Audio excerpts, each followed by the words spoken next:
Kasalukuyang nagle-labor ang Mama Pig at mukhang manganganak na sa ika-115 days ng gabi.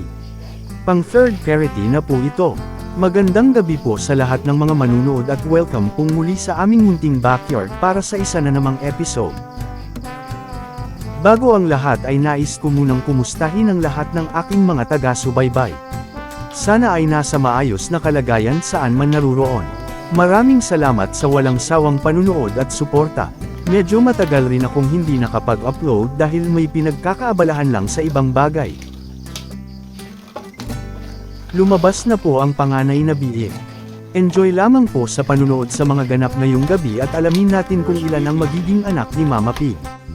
Abangan po ninyo dahil may mga ganap ngayong gabi na hindi namin inaasahan habang nasa proseso ng panganganak. Stay tuned lang po.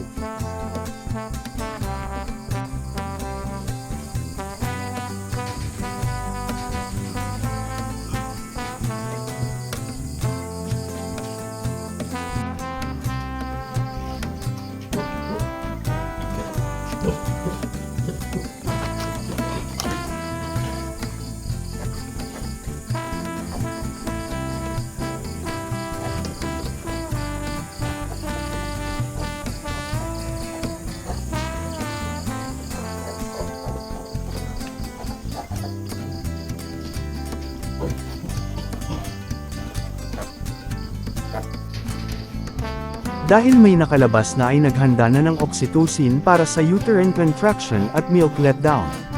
Magbigay ng 1.5 to 2.5 ml depende sa laki ng inahin.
Say pa doon.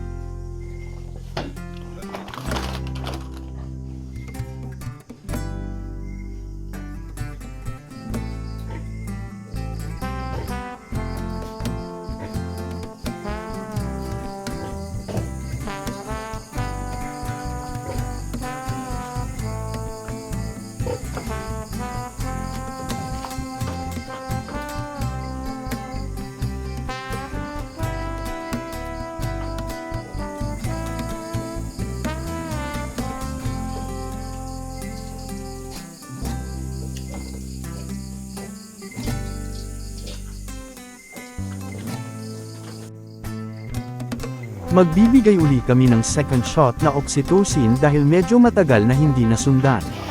Nakakatulong din po ito para lumabas na ang placenta kung tapos na siyang manganak, o kung may natitira pang biik sa loob.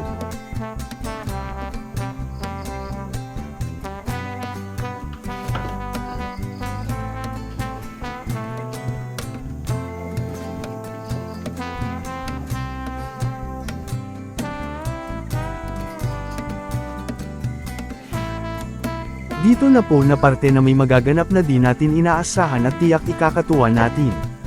Lumabas na ang ibang placenta sa mga oras na ito pero sa di inaasahan ay Hindi ko ang good siya kadagko din ba? Ano yung nakapag-yung? Nakapag-yung?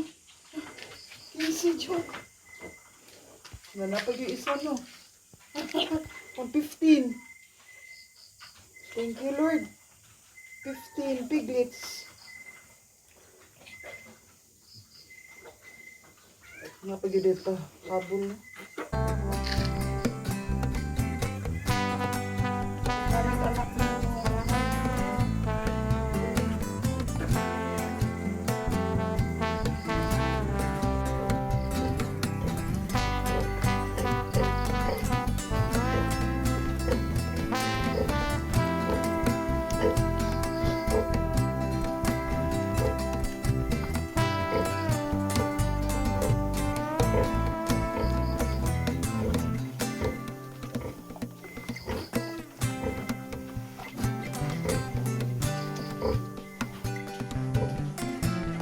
Libog niya sa inyo.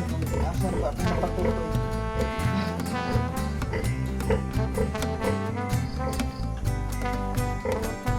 Ayun sa mga din ako.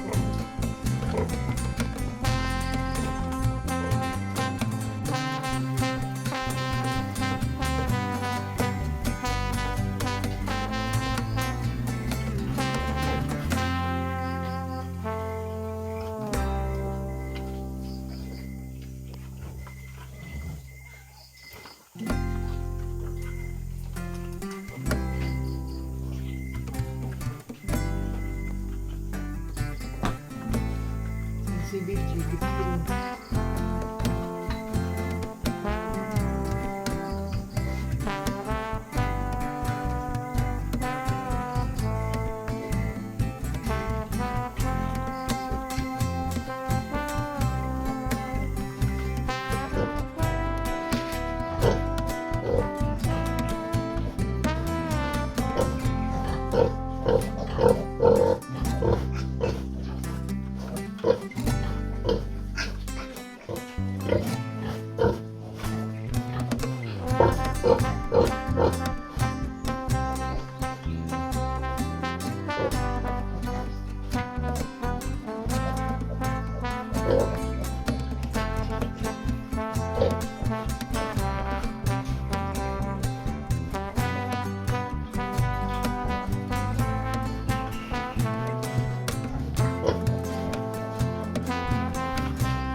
Ang inyong natunghayan ay base lamang po sa aming pamamaraan at experiences bilang backyard raiser, maaaring hindi angkop ang aming pamamaraan sa ibang mga nag-aalaga.